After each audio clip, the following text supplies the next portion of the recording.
बिस्मिल्लाहिर्रहमानिर्रहीम। अस्सलाम वालेकुम। आज हम स्टार्ट करने जा रहे हैं साइंस। आज हम साइंस के बारे में जानेंगे, होती क्या है और उसके कॉन्सेप्ट क्या होते हैं, उसमें कौन कौन सी बेसिक टर्मिनोलॉजी का हम यूज़ करते हैं, यानी कि कौन कौन से हम वर्ड का यूज़ करते हैं। अब देखो, साइंस का मतलब है विज्ञान। विज्ञान होता क्या है? अब साइंस क्या होता है? साइंस एक लैटिन वर्ड है, साइंटिया, वहां से उसका मतलब निकला है साइंस। और साइंस का मतलब है इल्म को हासिल करना, ठीक है, यानी कि जानना। उसको हम क्या बोलते हैं? साइंस बोलते हैं। देखिए, लैटिन वर्ड मीन नॉलेज, यानी कि ज्ञान, उस चीज को हम क्या बोलते हैं? साइंस बोलते हैं। अब देखिए, दूसरा इसका पॉइंट जो है, वे ऑफ लर्निंग।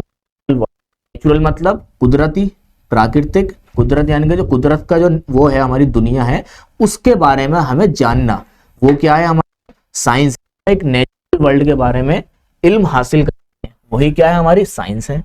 ठीक है, कैसे?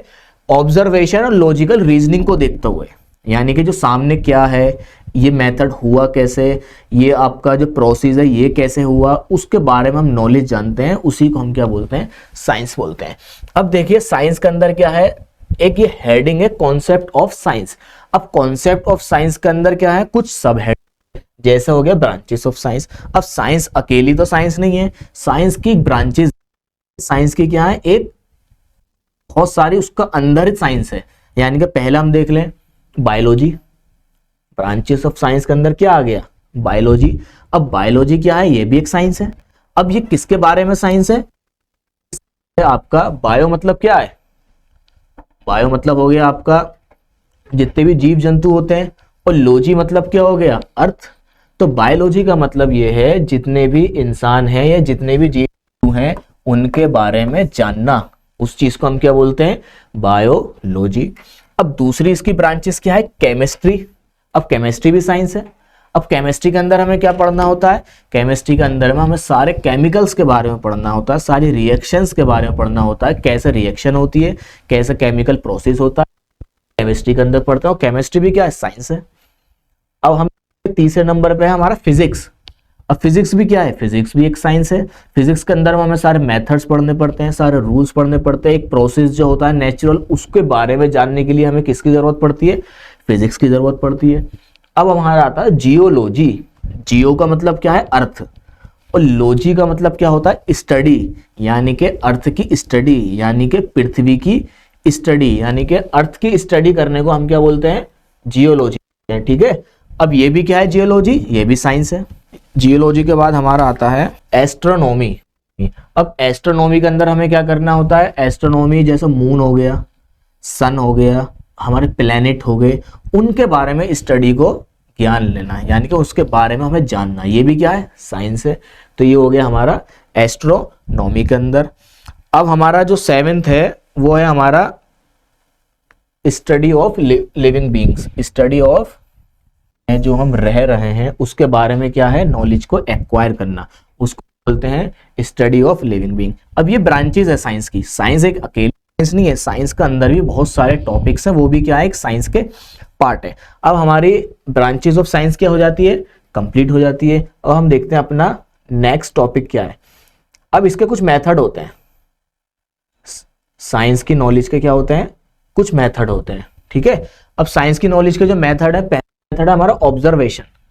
अब कोई भी एक कोई किसी भी चीज की हम शुरुआत करने जा रहे हैं तो सबसे पहले हम क्या करते हैं? उसका ऑब्जर्वेशन करते हैं। ऑब्जर्वेशन मतलब उसके बाद उसको देखते हैं, उसको हम जानते हैं क्या ये प्रोसेस क्या है, आखिर हो क्या रहा है। अब हम एग्जांपल ले लेते हैं, एक साथ आंधी आई, बहुत तेज आंधी आई, तो पहले हमने उसको क्या किया? ऑब्जर्वेशन किया कि आंधी आ रही है। ठीक है, अब वो हमने ऑब्जर्वेशन कर लिया, बहुत तेज स्पीड में क्या है? आंधी आई। अब आंधी का एग्जांपल से समझते हैं। अब दूसरा क्वेश्चन, ये साइंटिफिक मेथड है, साइंस के मेथड है। अब दूसरा क्या? क्वेश्चन। अब हम उसमें क्वेश्चन बनाएंगे कि आंधी इतनी तेज क्यों आई, और सिर्फ इसी रीजन में क्यों आई, बाकी इलाकों में क्यों नहीं आई, और आंधी स्पीड पहले कम आई थी, अब क्या आई? अब बहुत तेज आई। तो उस पर हम क्वेश्चन बनाएंगे, क्वेश्चन पुटअप करेंगे। ठीक है, अब आता हमारा तीसरा मेथड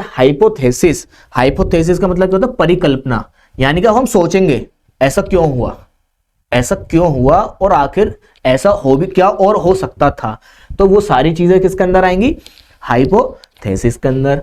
अब आता हमारा नंबर 4 एक्सपेरिमेंट। अब एक्सपेरिमेंट हम क्या करेंगे, तीनों चीज हमने पढ़ ली, अब उसके बाद हम एक्सपेरिमेंट करके देखेंगे कि इस जगह आंधी इतनी तेज आई, इस जगह कम आई, आखिरकार आई तो क्यों कम आई, यहां ज्यादा क्यों आई, यहां कम क्यों आई, उस पर हम एक्सपेरिमेंट करेंगे। फिर नंबर 5 आता हमारा कलेक्ट डाटा। अब हम क्या करेंगे, उसका डाटा को कलेक्ट करेंगे।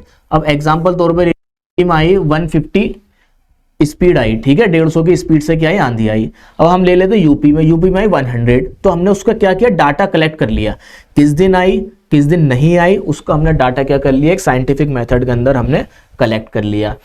फिर 6 नंबर पे क्या था, कंक्लूजन, यानी कि उसका हम रिजल्ट निकालते हैं, आखिर इसका रिजल्ट क्या है, आखिर ये हुआ क्यों, वो हम उसका पता कर लेते हैं।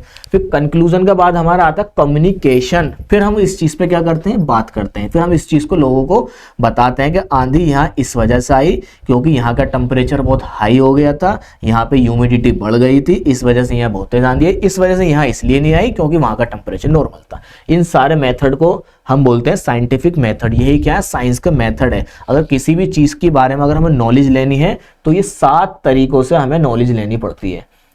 अब एग्जांपल के तौर पे देखिए,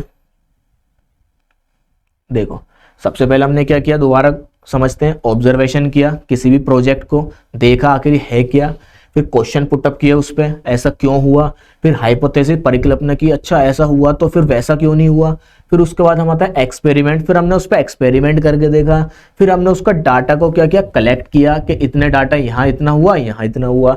अब हमने देखा कंक्लूजन, आखिर कंक्लूजन उसका रिजल्ट क्या निकला, फिर जब हम उस चीज को समझ गए तो हमने फिर लोगों को बताया कि ये ऐसा हुआ, अब हमें ऐसा नहीं करना चाहिए। ये सारी चीजें हमारी एक मेथड होता है साइंस का, वो हमने आज समझ लिया। अब हमारा नेक्स्ट टॉपिक है वैल्यू ऑफ साइंस। साइंस की आखिर वैल्यू क्यों है इतना, इस दुनिया के अंदर साइंस की आखिर वैल्यू क्यों है, ये हमें जानना बहुत जरूरी है। पहला क्या है, ऑनेस्टी। साइंस क्या है, वो ईमानदार है, ठीक है, ईमानदार इन द सेंस साइंस किसी से कोई छुपा नहीं है, जो है सबके सामने है, उसे हम बोलते हैं ऑनेस्टी। दूसरा क्या है, क्यूरियोसिटी। दूसरा क्या है हमारा, क्यूरियोसिटी, यानी कि साइंस को क्या चाहता, हर कोई जानना चाहता है, उसके अंदर एक जिज्ञासा है, जानने की इच्छा है। अब कोई एक नेचुरल फिनोमेना हुआ, मान लो बिजली बहुत तेज चमकी, तो वो भी एक साइंस है, तो हम आखिरकार वो क्यूरियोसिटी है, हम जानना चाहते हैं बिजली इतनी तेज क्यों चमकी, तो उसके अंदर क्या आ जाता है, वो भी एक साइंस है, वो आ जाता है हमारा क्यूरियोसिटी है, वैल्यू है साइंस की। तीसरा क्या है, परजर्वेरेंस। परजर्वेरेंस का मतलब है बहुत कठोर है, बहुत दृढ़ है, यानी कि वो होना ही होना है, यानी कि कंटिन्यू क्या करती जा रही है साइंस, अपने आप को कठोर करती जा रही है, परजर्वेरेंस करती जा रही है। चौथा क्या है, ऑब्जेक्टिविटी, यानी कि उसका उद्देश्य क्या है, उसका ऑब्जेक्ट क्या है, उसका मतलब क्या है, ठीक है। ये सारी चीजें किसके अंदर आएंगी, हमारी वैल्यू ऑफ साइंस के अंदर आएंगी। उसके बाद आता था हमारा ह्यूमिलिटी टू एविडेंस, यानी कि हमारा क्या है, एक एविडेंस है इंसान के लिए कि आखिर साइंस ये सारी नेचुरल प्रोसेस हो क्यों रही हैं और कैसे हो रही हैं। अब हमारा 6 है अटेंटिवनेस, ठीक है, अटेंटिवनेस मतलब सावधानी। अब साइंस हो रही है तो हमें सावधानी भी बरतनी है, ठीक है। सावधानी कैसे बरतनी है, अब मान लो बहुत तेज तूफान आ रहा है, ठीक है, बहुत तेज आंधी आ रही है, बहुत तेज बिजली चमक रही है, तो हमें पेड़ों के पास नहीं खड़ा होना। क्यों, क्योंकि पेड़ क्या करते हैं, नेचुरल प्रोसेस से बिजली को अपनी तरफ क्या करते हैं, एक्वायर कर लेते हैं, अपनी तरफ खींचते हैं। और ऐसी जो खंबे होते हैं, इलेक्ट्रिक खंबे आपका हर रोड पे, वो भी यही करते हैं। इसलिए हमें इस चीज को अटेंटिवनेस यानी कि सावधानी भी बरतनी है। अब 7th पे हमारा करेज। करेज का मतलब साहस। साइंस क्या है, एक साहस है, यानी कि वो करना ही चाहता है, उसके अंदर बहुत ही करेज है, वो एक नेचुरली करेज है, ठीक। अब हमारा था कोलोबरेटिव। कोलोबरेटिव का मतलब जब 3, 4, 5 लोग एक साथ मिलके काम करते हैं। तो साइंस भी क्या अकेली तो नहीं है, साइंस के अंदर बायोलॉजी भी है, साइंस के अंदर फिजिक्स भी है, साइंस के अंदर केमिस्ट्री भी है, साइंस के अंदर आपका ज्योग्राफी भी है, साइंस के अंदर आपका प्लांट की स्टडी भी है। वो सब क्या है, एक कोलैबोरेटिव मेथड में साइंस को हम समझते हैं। ये है हमारी वैल्यू ऑफ साइंस। आज हमने पढ़ लिया वैल्यू ऑफ साइंस क्या होती है। आज हम यही खत्म करेंगे। आज हमने what is science and it's concept हमने कवर कर लिया है। कोई भी डाउट हो, कोई भी, तो कमेंट बॉक्स में ज़रूर लिखें, एक एक डाउट क्लियर होगा, क्योंकि अगर डाउट क्लियर नहीं होगा तो आपके समझ में नहीं आएगा और आप एग्जाम में नहीं लिख पाएंगे। तो इसलिए डाउट क्लियर होना क्या है, बहुत ज़रूरी है। और आप सभी अपने अपने डाउट्स बताएं, क्लियर करें और ज़रूर कमेंट बॉक्स में बताएं। अस्सलाम वालेकुम, हम ख़त्म करते हैं।